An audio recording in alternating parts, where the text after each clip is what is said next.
question is, do I take that listing because it is an overpriced listing and an inflexible seller? Okay, let me start this way. Is it worth taking an overpriced listing? There are two schools of thoughts. I had an agent in my office named Lori. She was in a business back then for 20 some years. Lots of referrals, very successful, made a lot of money. She did primarily high-end properties. She would take any listing at any price. Price was not an issue. The seller would say 2 million, 2 million. Might be worth 300,000, she didn't care. The only condition was she would take 6 to 12-month listings. And then slowly she would work them down, chip by chip by chip. And many of them would sell. And she was doing well. She was making good money. She was a good producer, enjoying a good living. So the model works. But I have two issues with it. One, I believe the relationship with your client is damaged. Because we both know seller sets the price. In these cases, it's the seller's responsibility, but at the end they blame you. Right. It's your fault. Because even though you tell them 10 times, it's overpriced, it's overpriced, it's overpriced, they're not hearing that. And you've been in the business for how many years you guys have been at it? Yeah, 7 years. 7 years. So then you know. And then it's going to be your fault. They don't hear you. So the relationship is damaged, which means it's harder to work with these people because at the end they think you're incompetent because a good agent, the one that told them that they could get 2 million, they should have listed with him. And it's harder to get referrals. It's just not a smooth transaction. That's problem number one. Problem number two, you're going to expand. As you know, we all had overpriced listings. Everybody's guilty. I'm included. Sometimes intentionally, sometimes unintentionally. But at the end, you're going to invest so much time and so much effort and so much energy. And every week talking to that client and trying to get a price reduction, explain to them why nothing is happening, which again comes back to you as your fault, is going to drain you so much that you will not have enough mental cycles and enough resources to go out and get the good listings because you're stuck on this dud. So I believe that it's much better to take good listings only. Listings you know you can sell. That was one of my policies from early on. I said, and I've been told this to the seller. I would tell them in your face, I only take listings I know I can sell. If I'm convinced I can help you, I will stay with you and I will work with you until this property is sold. We get a good price for it, you're moved and you're happy. That's my objective. Only then I get paid and everybody wins. But if I feel I cannot help you, if I feel like your expectations are not realistic, if I feel like there is not a buyer out there who would be willing to pay what you expect to get, or a bank who would be willing to appraise it at a price you feel would be fair, I will walk away. And that was my policy. And every time I violated this, George, I got bit in the ass. And I regretted it. Because that one listing cost me 2 or 3 or 4 good ones, good people that I could help, but I couldn't because I was stuck on this sucker. You know what I mean? So I know it's kind of a long-winded answer to a very simple question. Don't take overpriced listings, is my suggestion. Take listings you know you can sell. Because now you can come in as a very confident, high-status agent. You can look the seller in the eye and say, I will get this done. There's no doubt in my mind that we will stay with this until the job is done. That's why you hired me. Right.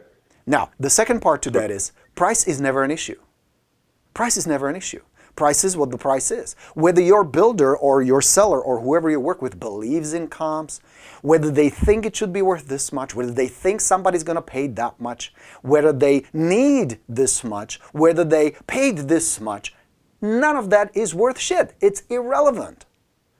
It has no impact on the price of the property because what these owners and what these sellers are talking about is value. We're not talking value. We're not talking what the home is worth.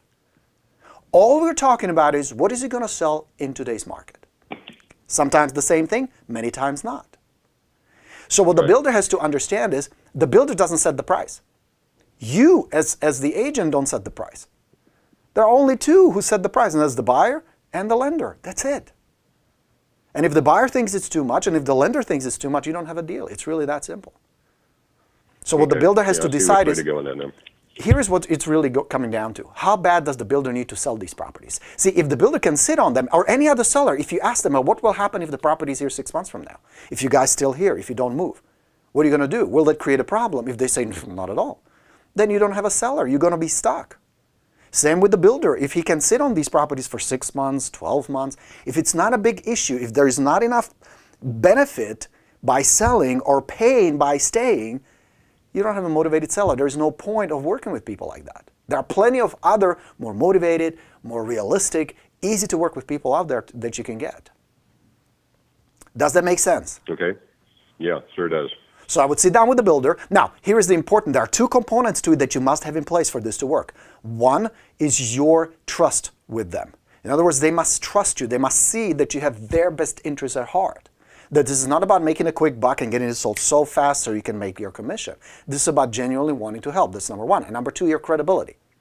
You must be positioned from the very beginning, and that's why using the systems like the Presentation Plus is important, because from the beginning, you position yourself as an advisor, as an expert, not a salesperson, where they come to you for advice, for guidance. Yes, you make your living by selling the property and getting a commission, but the positioning is different. That means the perception is different. That means if you sit down with them and you clearly tell them, this is not about what it's worth, this is about what it's going to sell for. And based on what's going on in the market, based on my expertise and analysis, it's going to sell for $540,000.